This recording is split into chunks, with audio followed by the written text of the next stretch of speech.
அனைவருக்கும் வணக்கம். இப்போ இந்த ஏவும் பியும் இருவரும் சேர்ந்து இந்த சியை கொலை செய்து விடுகிறார்கள்.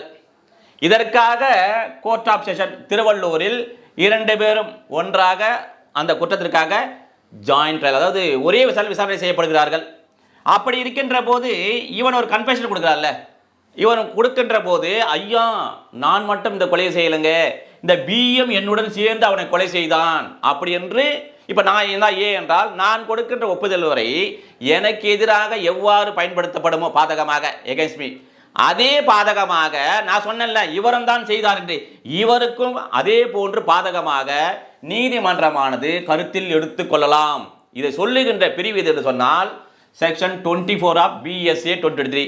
இப்பொழுது எங்க இருக்குது, அதாவது எவிடன்ஸ் ஆக்ட் என்றால் 30. முழு விவரங்களுக்கு இந்த ஷார்ட்ஸ் லிங்கை பயன்படுத்தி வீடியோவை பார்த்துக் கொள்ளவும்.